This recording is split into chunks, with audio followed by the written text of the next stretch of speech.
साथियों, supreme court ने 8 नवंबर 2024 को अल्पसंख्यकों के अधिकारों पर, जो कि अनुच्छेद 30 भारत के संविधान में निहित है, प्रावधानित है, उस पर बहुत बड़ा फैसला सुनाया। अब तक अलीगढ़ मुस्लिम यूनिवर्सिटी को अल्पसंख्यक शैक्षणिक संस्थान का दर्जा मिलना चाहिए या नहीं मिलना चाहिए, 1877 से शुरू हुआ यह मामला आखिरकार 8 नवंबर 2024 को समाप्त हो गया। लेकिन यहाँ पर बौद्धों के लिए भी एक विचारणीय प्रश्न पैदा होता है। बौद्ध लोग बौद्ध गया टेम्पल को अपने हाथ में लेने की बात करते हैं, उसको मुक्त करने की बात करते हैं।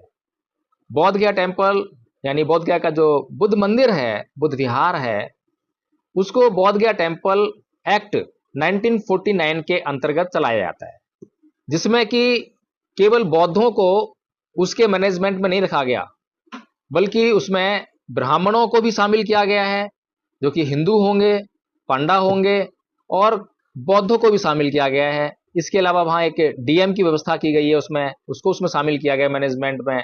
इन सबको मिलाकर एक कमेटी बनाई गई है, जिसके जरिए इस बोध गया टेम्पल का मैनेजमेंट देखा जाएगा।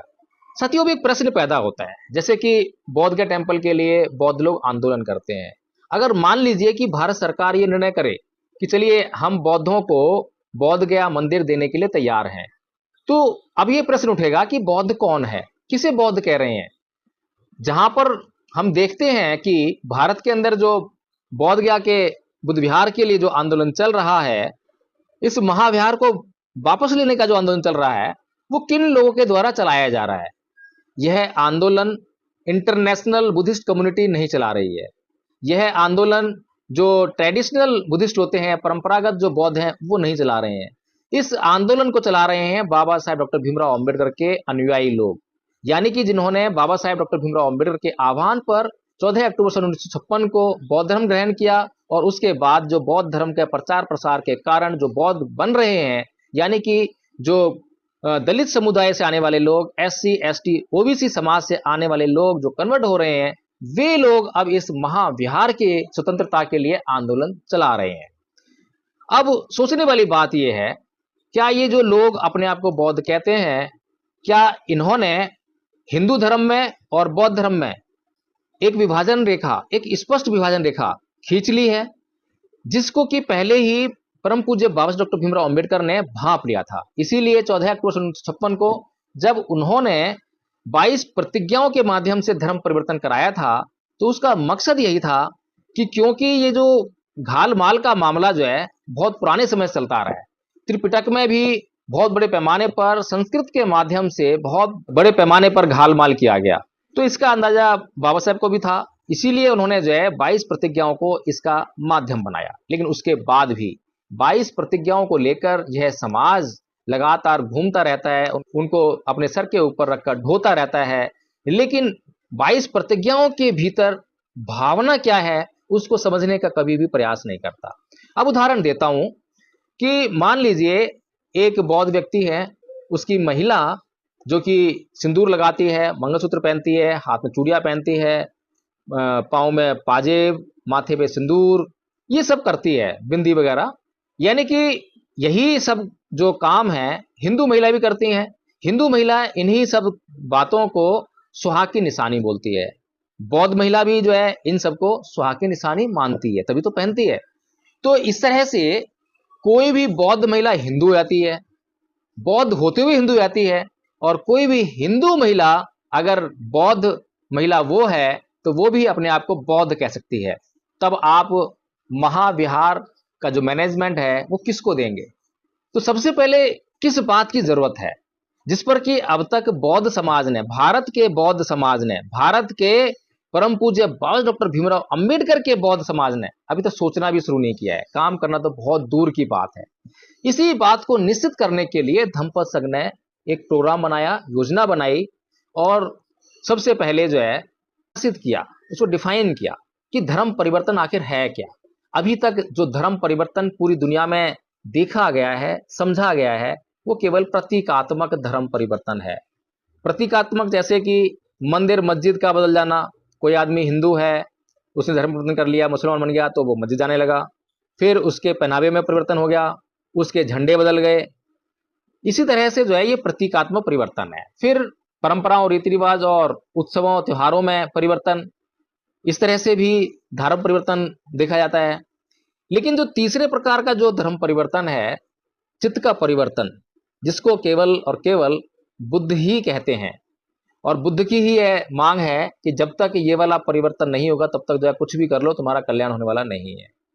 तो इसलिए साथियों, ये जो जब तक बाबा साहेब डॉक्टर भीमराव अंबेडकर के द्वारा बनाए गए बौद्ध समाज को यह बात मंजूर नहीं होती है और इस बात को पूरी सख्ती के साथ में लागू नहीं करता है, जो भी व्यक्ति बौद्ध धर्म को अपनाए वो सबसे पहले बौद्ध धर्म का एक प्रारंभिक कोर्स कर ले, ताकि उसको बौद्ध धर्म की आधारभूत जानकारी हो जाए, ताकि वह दुनिया के किसी भी धर्म के व्यक्ति से ऊपर उठ जाए। क्योंकि दुनिया के किसी भी धर्म के व्यक्ति को कभी भी अपने धर्म की मौलिक जानकारी नहीं होती है। वह केवल रीति रिवाज और परंपराओं को ही अपना धर्म मानता है और उसी के अनुसार वो जो है अपना जीवन यापन करता है। लेकिन बौद्धों के लिए ये बिल्कुल भी नहीं है।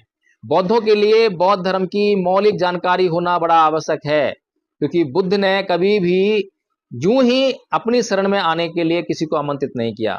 सबसे पहले मार्ग को जानो, उस मार्ग से क्या आपका कल्याण संभव है, अगर संभव है तभी शरण गमन करो, अर्थात शरण में आने की अवस्था नहीं है। यानी कि पहले आप बौद्ध धर्म को जानो, समझो, और आपको लगे कि बौद्ध धर्म से आपका कल्याण हो सकता है, तभी उस धर्म को ग्रहण करो, तभी उस धम्म की शरण में जाओ, तभी आप धर्म परिवर्तन करो। और जब आप ये मान लेते हैं कि हाँ यही शरण जो है सबसे उत्तम है, मुझे बुद्ध के धम्म की शरण जाना है, तो फिर आपको बुद्ध के धर्म की शरण में विद प्योरिटी आना है, पवित्रता के साथ में आना है। आप पवित्र कब होंगे? पवित्र जब होंगे जब पूर्व के सभी विचारों को, सभी प्रतीकों को, सभी परंपराओं को, रीति रिवाजों को, त्योहारों को पीछे ही छोड़कर आएंगे। वहां से आप पीछे का कुछ भी लेकर नहीं आएंगे। अगर आप ऐसा करते हैं तब तो आप एक बौद्ध व्यक्ति कहला सकते हैं, और निश्चित रूप से ऐसे बौद्ध व्यक्ति हिंदुओं से अलग हो जाएंगे, अलग दिखाई देंगे। और फिर जब आप विश्व समुदाय के सामने जाकर गया के महाविहार के आजादी की बात करेंगे, तो निश्चित रूप से आपकी बात में बल होगा, निश्चित रूप से आपकी बात में दम होगा, और निश्चित रूप से अंतर्राष्ट्रीय समुदाय, अंतर्राष्ट्रीय समाज आपकी बात पर गौर करने के लिए मजबूर भी होगा। न केवल अंतर्राष्ट्रीय समुदाय बल्कि भारत का सुप्रीम कोर्ट, भारत की सरकार भी आपकी बात को बड़े गौर से सुनने के लिए मजबूर हो जाएगी। तो साथियों, आज हमें जरूरत है सच्चे अर्थों में बौद्ध धर्म को अपनाने की, हिंदू धर्म और बौद्ध धर्म के बीच में एक स्पष्ट विभाजन रेखा खींचने की। तो साथियों, अगर आपको लगता है कि जो मैं कह रहा हूं वह बौद्धों के लिए अति आवश्यक है, तो आज ही धम्मपद संघ से जुड़िए। और धम्मपद संघ ने आपके लिए धर्म की शिक्षा के लिए एक बहुत ही छोटा सा कोर्स बनाया है। कोर्स तो बहुत छोटा है, A4 साइज का, आगे पीछे का पेज खाली इतना ही कोर्स है, लेकिन अगर वो आपने कर लिया और उसको आपने समझ लिया तो आपके जीवन में आमूल चूल परिवर्तन होने वाला है, आपका जीवन बिल्कुल बदलने वाला है। इस बात की गारंटी मैं स्वयं दे रहा हूं आपको। और जो नंबर स्क्रीन पर फ्लैश किए जा रहे हैं उन पर तुरंत संपर्क करके अभी धम्मपद संघ से जुड़िए और उस कोर्स को उनसे प्राप्त कीजिए। और उस कोर्स करने के बाद आप भी इस धम्म का प्रचार प्रसार करने के लिए धम्मा आचार्य बनिए, और जब आपको कोई प्रशिक्षु दिए जाए तो उन्हें आप तैयार करके वापस संघ को सौंप दीजिए। इस तरह से आप देखेंगे पिछले 1-1.5 साल में धम्मपद संघ ने लगभग 80 आचार्य बना दिए हैं, जो प्रथम वर्ष का कोर्स पूरा कर चुके हैं, और द्वितीय वर्ष का कोर्स अब उनका चल रहा है। द्वितीय वर्ष का कोर्स संस्कारकर्ता बनाने का कोर्स है, और तीसरे वर्ष का कोर्स बौद्ध विद्वान बनाने का कोर्स है। तो साथियों, इस तरह से भारत को बौद्धमय करने की जो संकल्पना बाबा साहेब की थी, उनका जो सपना था, उसको बहुत तेज गति से धम्मपद संघ पूरा करने का काम कर रहा है। और निश्चित रूप से एक दिन हमें बहुत जल्दी इसमें कामयाबी मिलने वाली है। इसमें हमें तो कोई संदेह नहीं है, लेकिन अगर आपको कोई संदेह है तो अपने संदेह को कमेंट बॉक्स में लिखकर हमें बताने का जरूर प्रयास करें। और अगर यह वीडियो आपको पसंद आया तो इसको लाइक करें और इसको शेयर करना बिल्कुल ना भूलें। जय भीम, नमो बुद्धाय साथियों।